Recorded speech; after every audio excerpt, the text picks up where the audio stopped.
Syekh Muhammad Adnan Al-Afyuni, salah seorang mufti yang ada di kota Damaskus, beliau menceritakan beberapa tahun yang lalu ada salah seorang yang berasal dari negara Syam.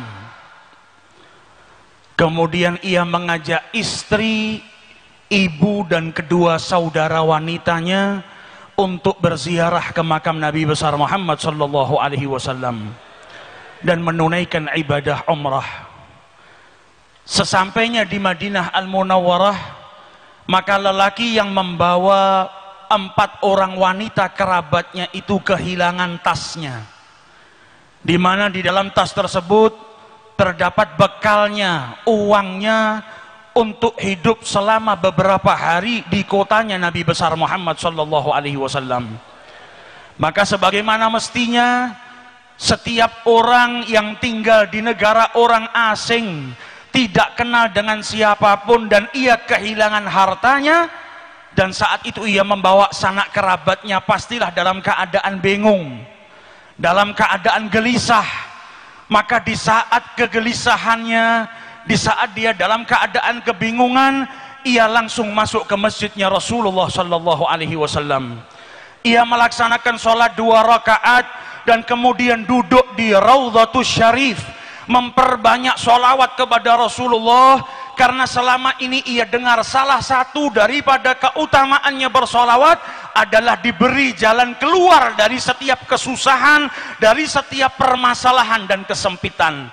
Ia pun berulang kali bersolawat kepada Rasulullah, dan saat itu berada dekat dengan jasad sucinya Nabi besar Muhammad sallallahu alaihi wasallam. Sambil keletihan dan kegelisahan yang terus berkecamuk dalam dirinya, ia pun akhirnya tertidur sesaat. Di dalam tidurnya ia ditakdirkan oleh Allah bermimpi dengan junjungan Nabi besar Muhammad sallallahu alaihi wasallam.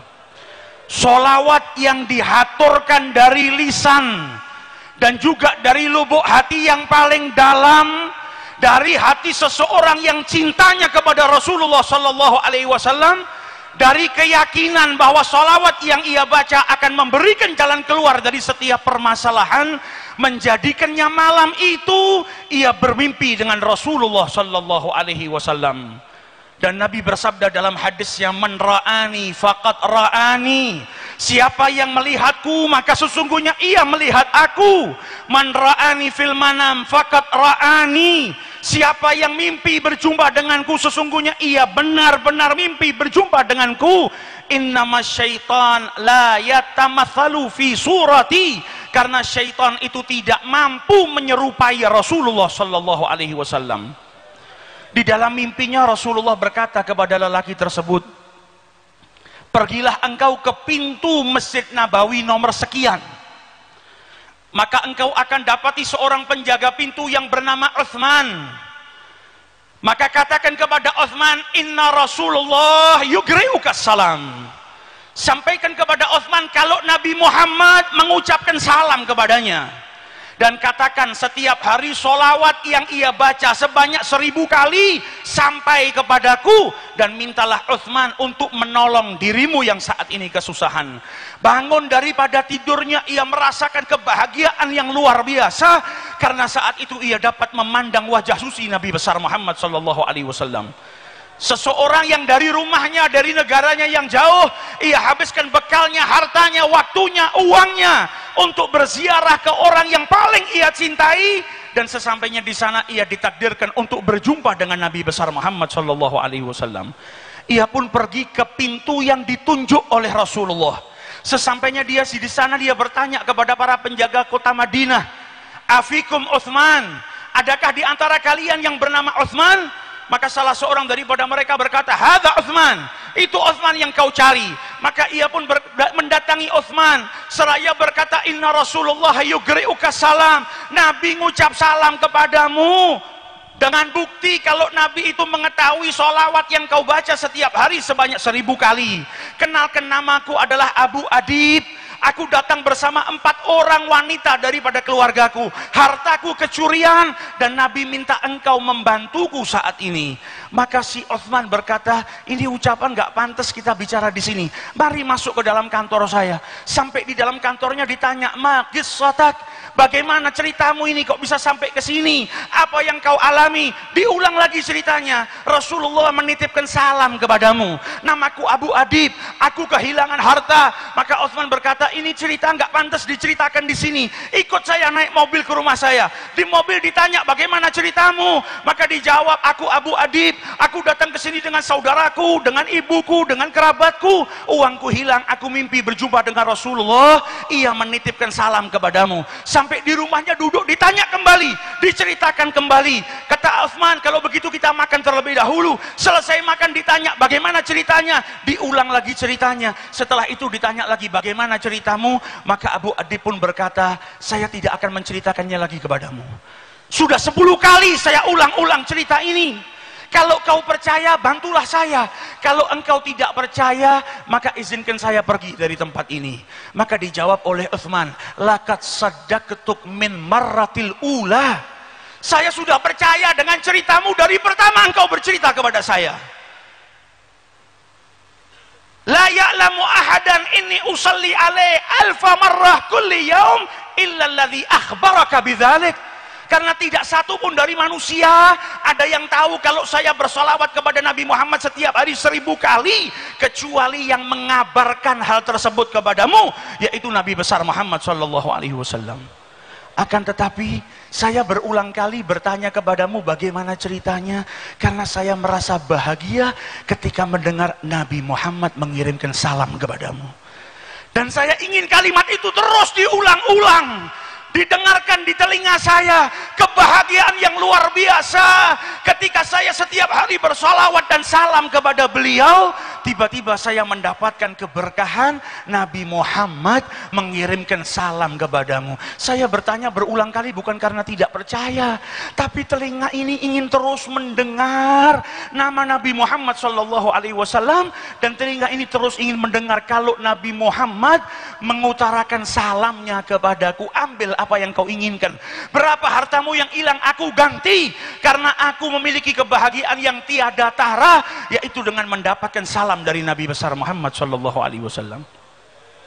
Malam hari ini kita yang datang ke majelis ini, dan adanya majelis Az-Zahir atau majelis-majelis sholawat yang lain, tak lain ingin mengajak kita bersama-sama untuk menambahkan rasa cinta kita kepada Rasulullah SAW.